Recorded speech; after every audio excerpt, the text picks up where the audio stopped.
Hello and welcome to the Powered by Rock podcast, where I'm speaking with Matt from the Las Vegas punk band Jerk, with an exclamation point at the end.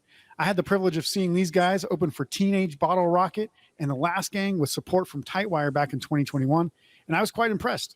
I wanted to bring them on and talk about their music and our mutual love of Screeching Weasel and much more, and we'll speak to them right after this. You're listening to the Powered by Rock podcast with your host, Isaac Kuhlman. The Powered by Rock podcast was created to help showcase some of the best rock musicians in the world and to pass on to future generations the rock music that has inspired rock fans around the world for decades. We want listeners to be able to hear great stories and life experiences directly from their favorite artists, as well as dig deeper into music theory and talk rock like no other show you've ever heard. This isn't about looking cool, it's about getting real and having a great time. Without further ado, let's start the show.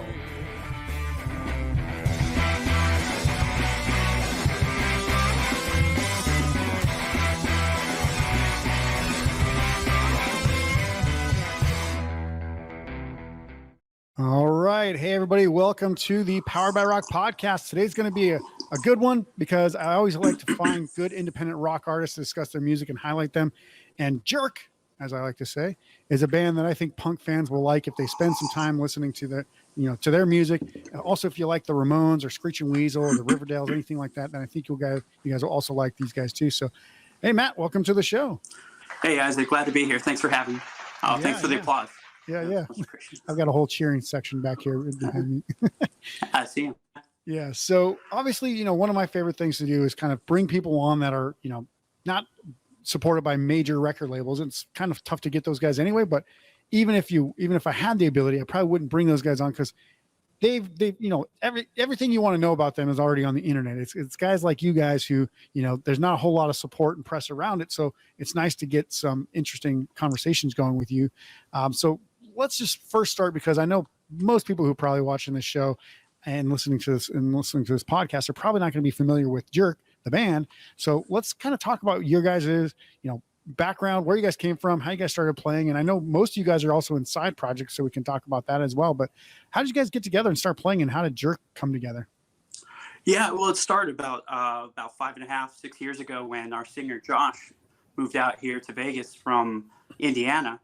And he pretty much grew up on Midwest style punk rock, that Ramones style, Screeching Weasel, Riverdale's influence. And he came out here to start a band. And it was really shortly after he moved out here, he started Jerk. And the guys started playing as a three-piece for almost right off the bat. And they started playing shows around Las Vegas. And I was good friends with Josh when he moved out here. I got to know him. We had a mutual love of that style of punk rock. I'd say the Lillingtons was something that me and him bonded over. That was our favorite band. Mm-hmm. And so he started Jerk. I was playing with a different band here in Vegas. And then after about a year and a half or so of them playing, they were playing a lot, constantly around town, just little like Double Down, Dive Bar, local places. And then after my band dissolved, Josh hit me up. He said that they wanted a second guitar player. And that was 4.5 years ago. And my life has gone downhill ever since. It's just been year after year, steady decline. Yeah, we can blame COVID and all this other stuff on you joining Jerk, right? Yes. Well, for me personally, I mean, since joining Jerk, it's just been a steady emotional and financial decline in my life. So I want to thank the guys for that. That's awesome. So obviously, you've mentioned some of these bands and everything. So a lot of influences there. Now, not everybody in the band has those influences, though. It seems like you and Josh do. I talked to Josh, the drummer. He is really into metal, and you can tell from the style that he plays. He plays like that fast double beat, like on the bass, and blast beats with like a lot of the stuff. And then obviously AJ, who's the bass player, he has his own kind of like, I would say more like kind of like hardcore emo rock or something kind of scene that he's into. So how does that all work together with Jerk?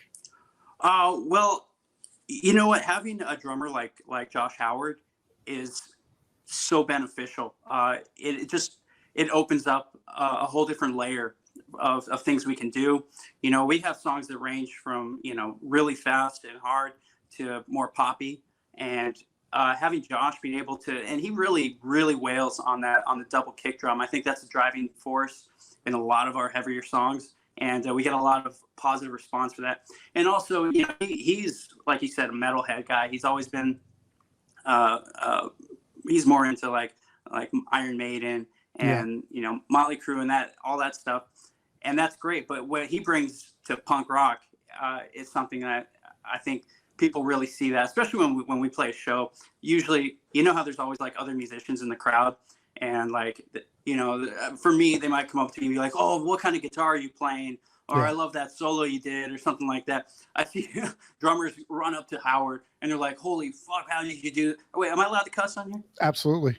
Okay, there you go. This is the internet, man. We can do whatever we want. Okay, I don't know if it's a family show or what, but yeah, they'll run up to Howard and they'll be like, "Wow, that double kick, you know, that roll you did," and he's a phenomenal drummer, and that we're very lucky to have him. He brings a lot, especially not having been exposed to that style of music before, you know. And then since he joined the band, we're always, you know, over the years we've told him, "Hey, check out this band, this band, this band," and he seems to fall in love with most of them that we show him.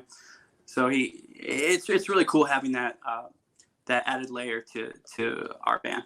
Yeah, I talked with him after you guys' show, and I was just like, "What in the hell? How do you play like that, man?" It was like watching a magician. It's crazy. And I'd mentioned, he practices a lot. Yeah, I mentioned, and as soon as I was thinking, and another guy said it, he said, "You play a lot like Bill Stevenson from the Descendants," and I was like, exactly what I was thinking, like the smooth moves and how fast he plays for how little it looks like he's exerting the effort. He's like, "I practiced trying to not make any wasted motions." I was like, "You can tell." Yeah, that's definitely. I remember he told me after the show that somebody gave him that compliment, mentioning Bill Stevenson. He was really happy to hear that. That meant a lot to him. Yeah, and he lives here in the neighborhood here in downtown. And sometimes I like ride my bike by his house, and I can just hear him practicing outside. So he puts in the work. Yeah, I bet. I mean, there's no way you get that good without practicing a ton. So that's awesome. Yeah. So let's talk about the music. So, you know, I'm guessing Josh probably writes most of the songs and kind of comes up with the melodies and stuff. And is that how you guys kind of go in, or is it kind of a little bit of a mix? Well, when I came into the band, there was, you know, the first 12, 15 songs already written. And then since I joined the band, it's been both me and Josh kind of like coming up with an idea, whether it be just a riff or a melody or anything. And we bring it to each other and we just focus on it together. Yeah. And once we come up with the whole structure, that's when we call up Howard and be like, "Hey, man, you know," and then he brings in his input and then we all kind of collaborate together. But it usually starts with either me or Josh having an idea for just a chorus or a riff or anything.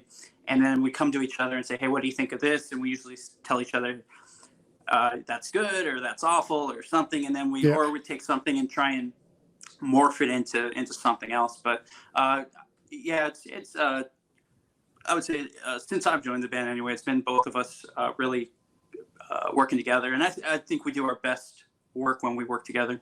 Yeah. Yeah. It's just always curious because, you know, sometimes it's literally like one guy writing songs and then bringing it up and then trying to like get everybody on board. Or sometimes it's like, you know, obviously having the ability to play with a band and you guys practice is sometimes you can write songs kind of in the room. So like somebody start riffing off of something and then drums kind of come in and then you're like, "All right, let me play off." Yeah. That. And later you just write the lyrics.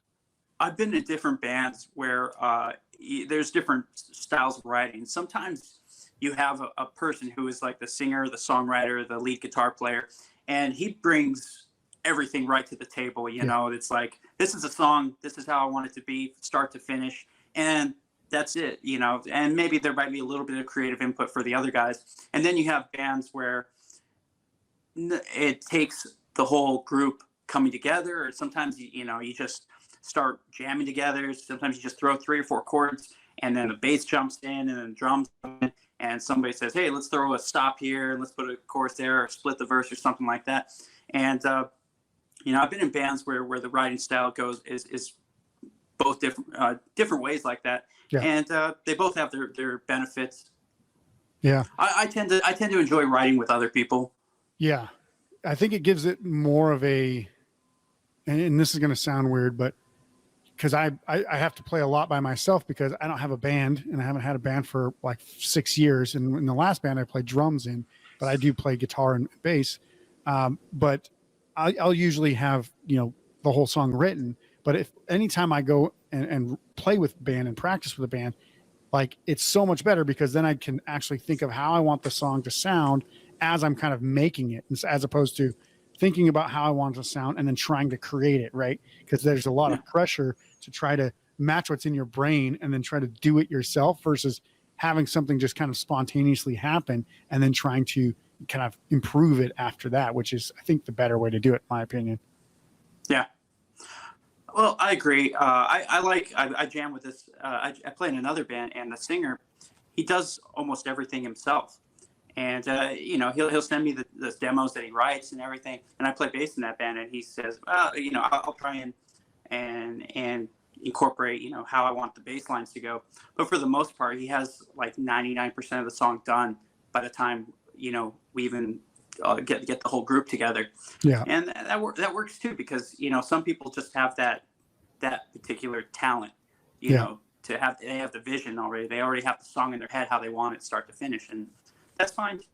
Yeah. Cool. So let's talk about the music itself. And obviously you guys released in 2019 the album called Panic Attack, which to me is it's a lot of fun. I mean, there's songs on there like what is it? I Killed the Prom Queen, I think it's called. Yeah.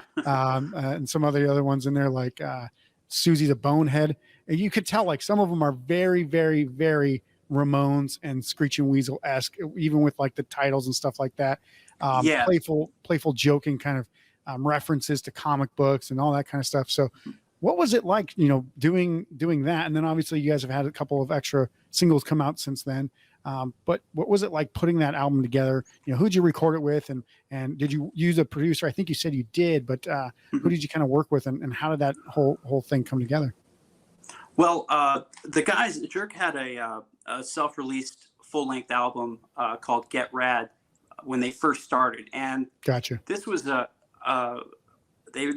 printed it themselves. This is before I was in the band, and they printed probably maybe 50 or 100 copy CDs, and it might have been 14 or 15 songs, and it was pretty good for what it was, which was basically a home recording.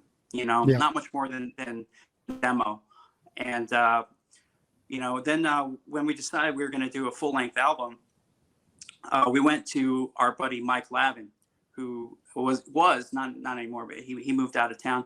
But he was the engineer and producer at DI down the street, and we talked to him. We had these songs that we had pretty much all done, but it wasn't a full length album. It was really more like the old album plus maybe 5 or 6 new songs. And Mike said, he said, guys, you have this old album, Get Rad, that was not recorded, professionally. Let's take the best songs off that album. Let's re-record them, and let's take these new songs you have, and let's make a whole new album. Yeah. So probably at least maybe seven of those songs were from that first album, Get Rad, and then we had these new ones. And we went to Mike, and he's in a band called The Plurals, which is one of the best bands in Las Vegas. They're a little kind of inactive right now because they moved to other parts of the country, but they still get together and jam once in a while. But Mike Lavin is a phenomenal engineer. He's great to work with, and he had just a great studio. So he really was for the production of that album. He really put it together for us in a sense. It was his idea to take these old songs, take these new songs. He's the one that really gave it the sound, the professional sound that is on that album.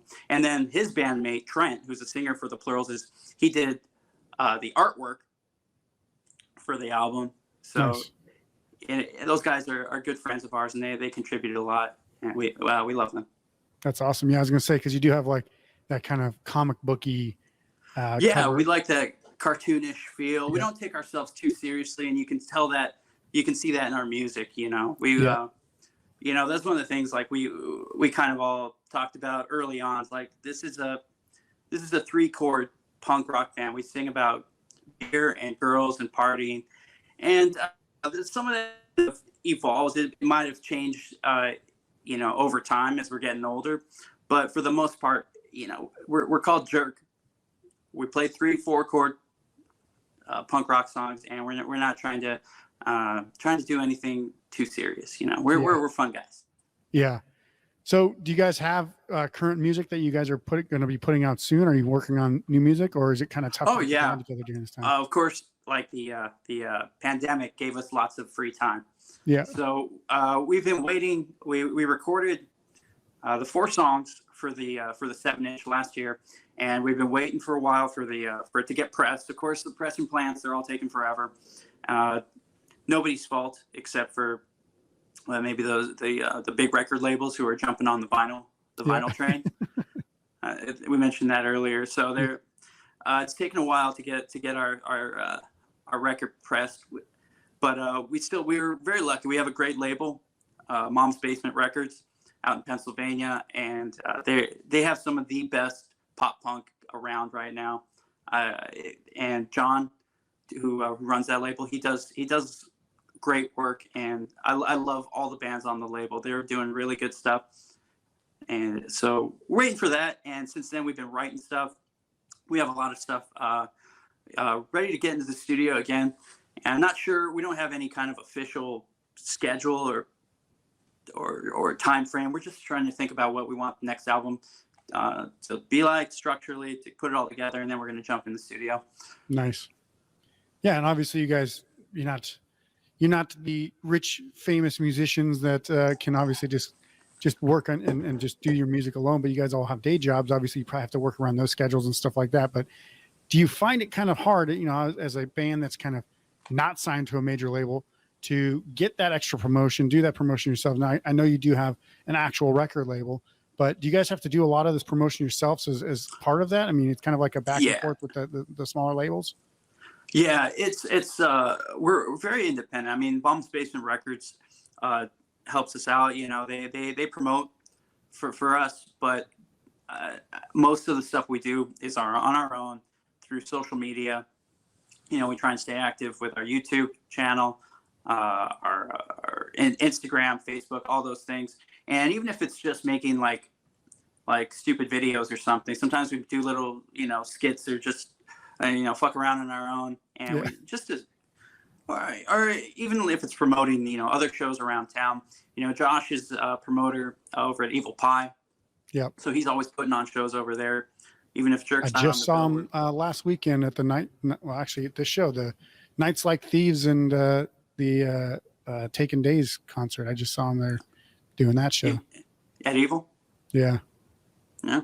Well, we're always trying to stay active, stay busy, and it's hard right now. When I started playing music, it felt like it was different. Long time ago, you didn't have social media, and you're just hoping to get into a house gig or something. Yeah. And now everything is online. Everything seems like. Yeah. So I was going to ask you about this, because how long have you lived in Las Vegas yourself?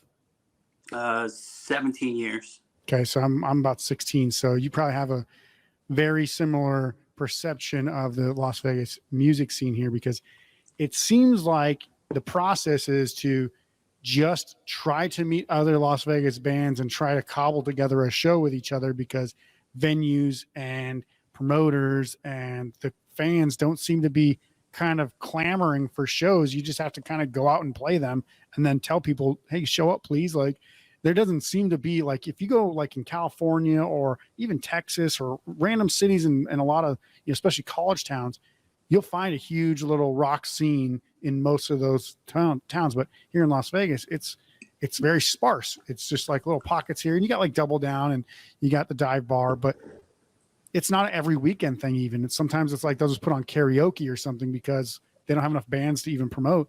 And it's like, you can't do the same 4 bands every week or whatever. Well, when I first moved to Vegas, I came out here to work in casinos. I was about 22 years old. The first maybe 5, 6, 7 years I lived here, I hardly ever went to shows. I didn't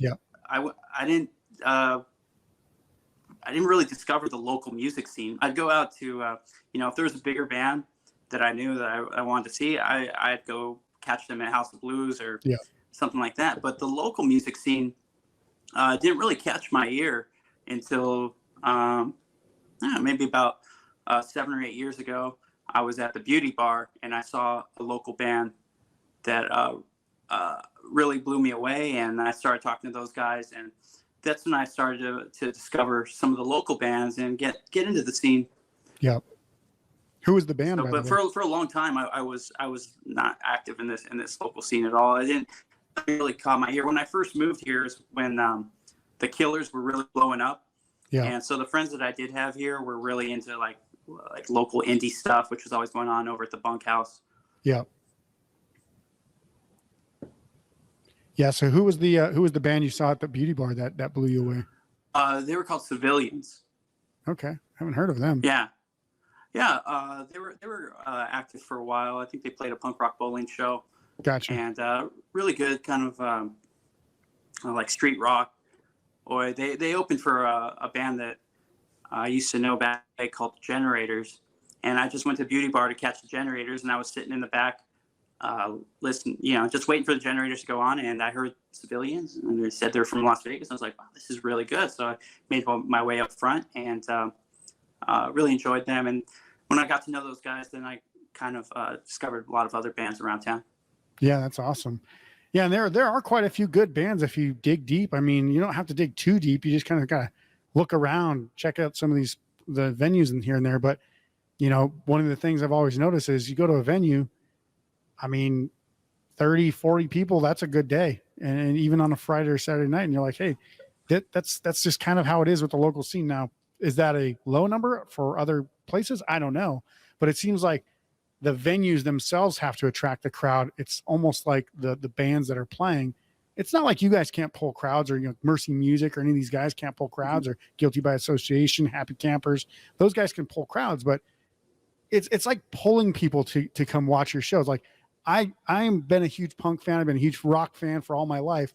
And I'm like, hey guys, let's go to this show. It's a local show. It's a free show. You don't have to pay anything. We can literally just go there and drink. All you have to do is show up. And it's like impossible to get people to go. I'm like, why is it so hard to get people to show up to a freaking show?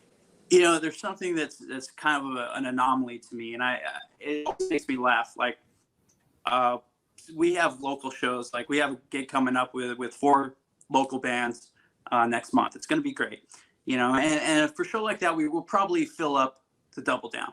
Yeah. But like generally, most local shows you might get like 40 people, 50 people in the Double Down, something like that. But when we play with Teenage Bottlerocket, or if you have a bigger touring act comes, I don't know where all these people come from, but they show up. Yeah. So once they get the bigger, when you get a bigger touring act that comes through town, it's like, like they're calling out of the cracks, like coming out of the gutter. Yeah. They show up. I don't know where all these people are when when we just have some local bands, but And that's what I always wonder too. It's like, if they truly like, say, Teenage Bottlerocket, Last Gang, Tightwire, these kinds of bands, obviously other bands come through relatively often, but it's even hard for big bands to come through because there's not really that kind of great mid-level size venue. It's either you got 100-person venue or 1,000-person venue, and those kind of 200-300 spots. There's a couple in town, but not many. And like Authority Zero played at Backstage Bar and Billiards, and it's like that's like a 500 people maybe. I'm not really even sure what the capacity is there, but and it's like they put that show on a Friday night. I didn't actually get to go to that because there was actually another concert that I was at that same night. But it's just like, I don't know. It was actually the Pac-12 football championship. That's what it was. I'm an Oregon fan, so I was at that. But I was like, damn it, if they would only come tomorrow, I would have gone. But I already bought these $300 tickets, so I couldn't just like sit on them. But it's like, that's like where is that people like that can book these venues, first of all, and then how come we can't get people to shows, for Mercy Music and Jerk and all these other guys? And it's just crazy that it's like you have to force people to go listen to great music. It doesn't make any sense to me. I've been wondering that for a long time. Yeah. Hey, look, I was one of those people for a long time that didn't really go out into this local music scene for a long time. I didn't really discover it. I think every time we get a show like we did last November with Teenage Bottlerocket, it exposes us to a whole new group of locals. They're like, oh, I didn't know this band was here in Vegas. Yeah. And I think that's how we've been growing. We've been lucky enough to play with some bigger bands in the last couple of years, get on like a punk rock bowling stage, open up for some of our favorite bands. And every little step like that is just a step in the right direction. And if it's really up to the band to put in the work. We've come as far as we have because we've taken the, basically bit the bullet to jump in the van and say, okay, we're going to go to the Midwest. Even though we're not really known, we just go for it. We go up to the Pacific Northwest. We play, wherever we can. We made an effort to really get out of Las Vegas and try and be, just more of a national act than a local act. And that's really hard to do. Yeah. Yeah, no kidding. It's like most people kind of reign supreme on one city and then move out of their city, right? It's like big fish in a small pond. But it's like the pond here is so just like, well, it's a desert, right? So it's like so low, like you're kind of just flapping around trying to get out of that pond as soon as possible.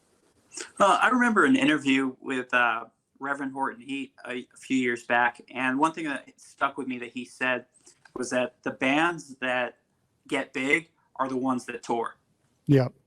So, whether I lived in California or here in Vegas, I've seen a lot of good bands. I mean, really, really good bands, better bands than Jerk, that never went outside of their hometown.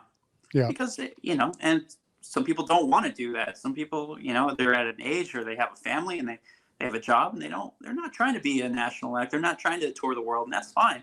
But there's some great bands that have just never really got outside their city limits, which is a shame. Yeah. So how do you guys go about booking? Do you just kind of reach out to bands that you have connections with and see what kind of venues they've worked with, or is that how the label helps you? Yeah. I mean, it's a lot of work. And like I said, Josh being from the Midwest, he has a lot of connections out there where he's from. So, and also being a promoter here in Vegas, he brings in a lot of bands that are touring through the whether they be from the East Coast or Midwest or anywhere. We have a lot of friends up on the Pacific Northwest too. So when they come to Vegas, Josh might book them at Evil Pie, and then we have a little help when we're trying to put a show together in their hometown. Yeah. And sometimes it's just a matter of just really putting the rubber to the road and, of every venue that we can figure out in a city and just sending them emails. Yeah. You might send out 100 emails and get two replies, and they might both be rejections, but eventually, you find a place that'll say, okay, yeah, we'll give you gas money and we give you free drinks and come play on, sometimes it's a Tuesday night and you make like $50, or sometimes the promoter leaves before you're done playing and you don't get anything. But generally, every tour that we've been on has been better than the last, and we've done consistently better and better, and building up, small fan bases in various parts of the country. And then you just keep going back and back, and eventually you have good shows. And or another band, a bigger band might know you and recognize you and say, hey, come, you can have this opening spot here in Texas or wherever they're at. And then you end up playing a killer show to a big crowd, and everything just kind of, it snowballs. It's a slow process, but eventually, you start to see results. Yeah. And obviously you and I know AJ have different side projects as well. I'm not sure if everybody in the band is in a different band, but I know you two for sure are. So tell me how that kind of works. Obviously, you just have mentioned you just got back from Texas doing a little tour with your other band. So how do you make time for multiple bands? Is it just kind of something like you just love so much that you make time, or is it actually quite hard to be able to do both? Yeah, I mean, it is something I love so much that I decided that, I'm going to do this. I want to do this for the foreseeable future while I can. I'm 38 right now. I don't know, I always want to play music. I don't know how long I want to be in the van, doing the van life, and touring and things like that. But I decided a few years ago that this is what I want to do while I can. Yeah. So I was asked to play bass for another band. We're called Fall Risk from San Antonio, and this is even harder because the other guys live in Texas. So we do a lot of traveling to make that band work. It's yes, it's a lot of work. I was lucky enough, and I recommend this for anybody who wants to go play music and take that step in that direction. Find a job that will let you do what you want to do. I'm fortunate enough. I have a day job where I drive people to the Grand Canyon, but it's pretty nice. It's good enough money, and my boss is super cool about giving me time off. Like, I'm taking a couple months off this spring just to tour.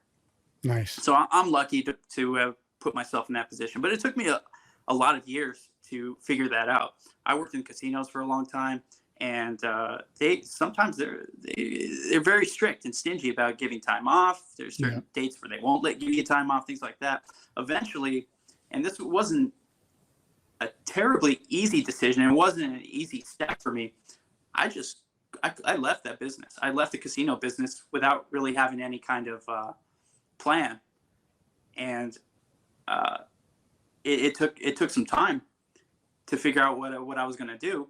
Mm-hmm. But I found a job that was very accommodating of how I wanted to live my life, and I would recommend if you're doing something that doesn't let you give you that opportunity to do things, whatever it may be, not really music, if you want to cook or do art or anything at all, if something's hindering your ability to do that, then life's too short. Step away from that. Find a way, find a means to do what you want to do with your life.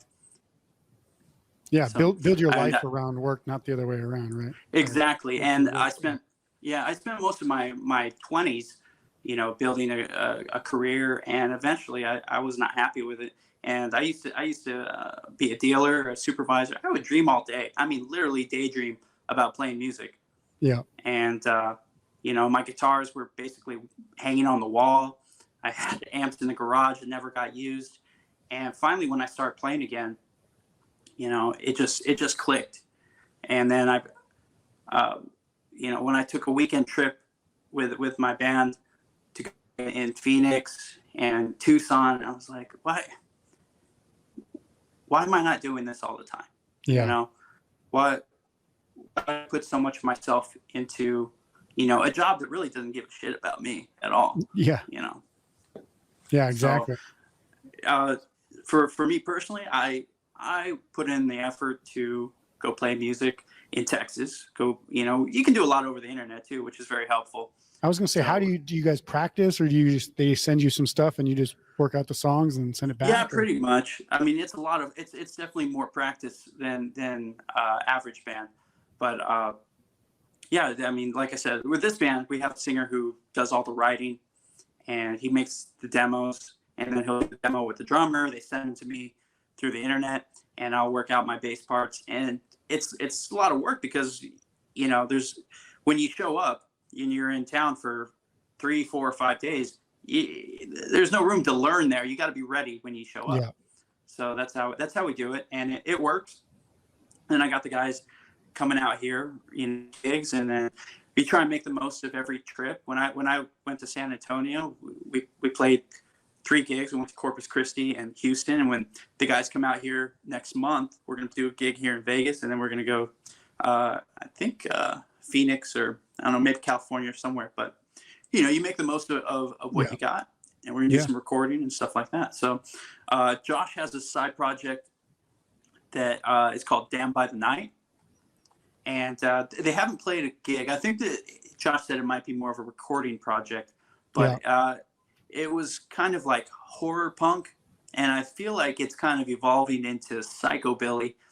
I'm not sure exactly, because I actually saw he posted something on his Instagram with the new rock or whatever, new song or something like that, and he posted something with damn something. I was like, is this a cover or what is this? But Down by the Night, and Yeah.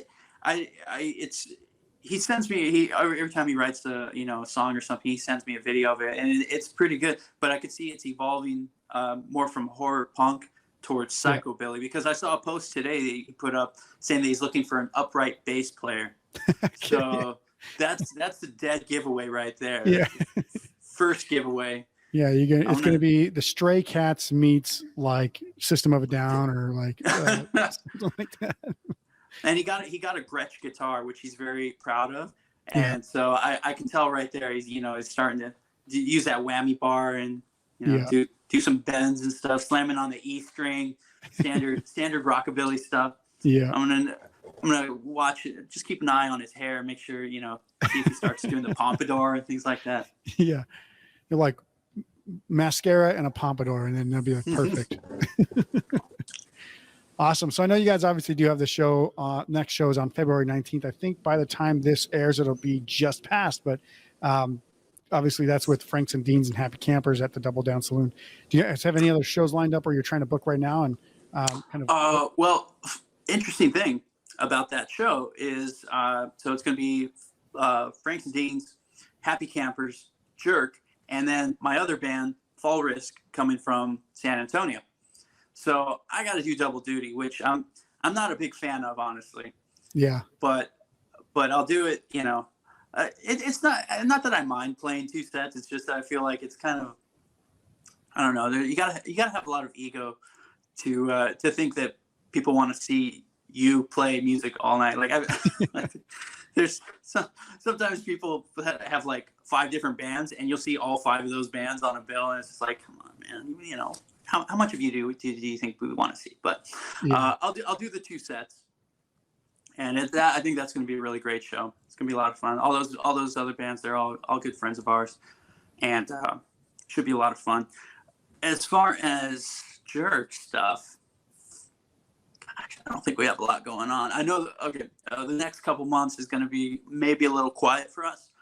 We are working on writing and recording right now, but I know that we are going to go pretty hard come late spring, summertime. I know that we have almost 2 full tours booked, and we're working on a 3rd one. So we're going.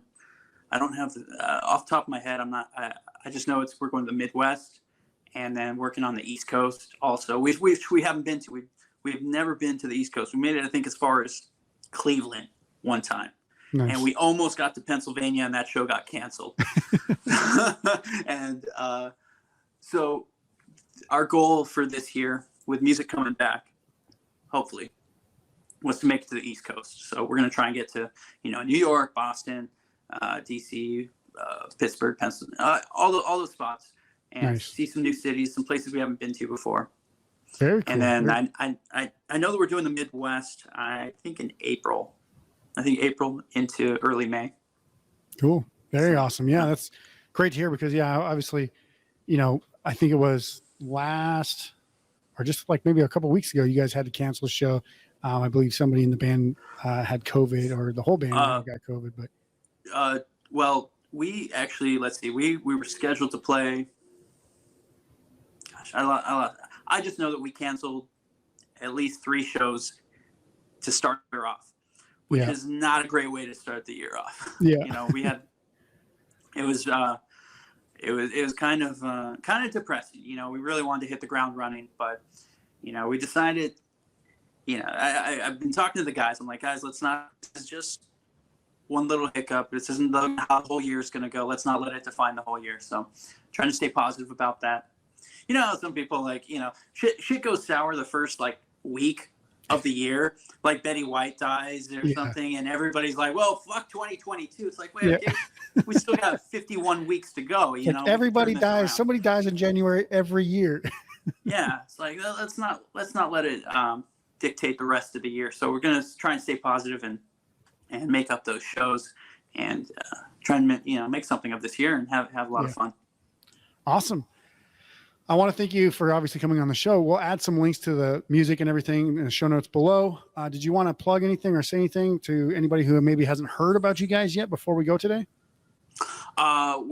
Please check out our album Panic Attack. It's streaming on all platforms.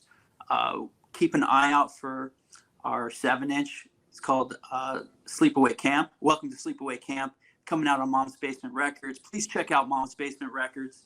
If you like pop punk, they have some great bands. I want to say, please come out February 19th to the Double Down. We have 4 awesome bands. It's going to be a really fun night. Franks and Deans, Happy Campers, Jerk, and Fall Risk. It's going to be a big party. And then, gosh, what else? I think that's it. Follow us on Facebook.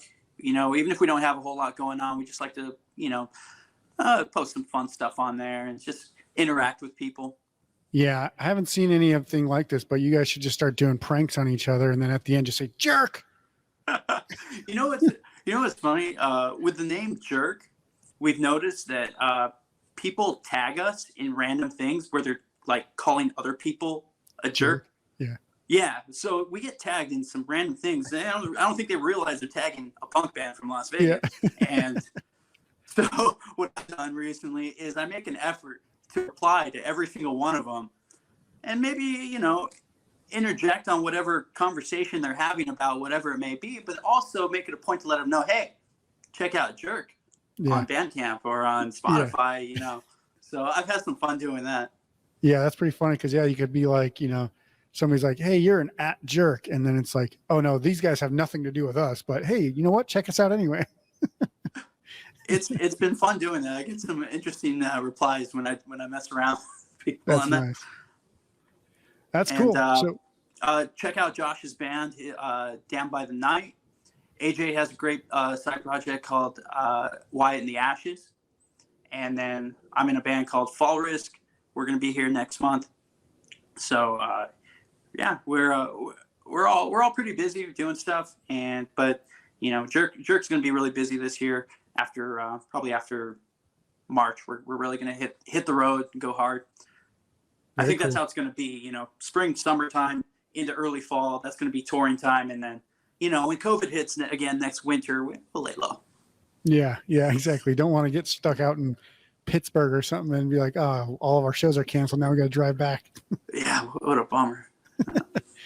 Yeah, very cool. So thanks, Matt, for being here and for the awesome conversation today. And if you haven't checked out their stuff yet, make sure to go to the show notes below this episode for the links. If you like what you heard on the show today, please make sure to subscribe to the podcast and share it with your friends on social media. You can see the full interview, the video interview, on our YouTube channel as well. Also, if you want to check out some of our written content or any of our products or merch that we have available, go to poweredbyrock.com to read our absolutely free rocking blog full of album reviews, interviews, and lists to keep you entertained. And find our gear as well so you can pick up some items to play and look like a rock legend. That's our show for today. We'll see you soon for the next episode. Until then, rock on.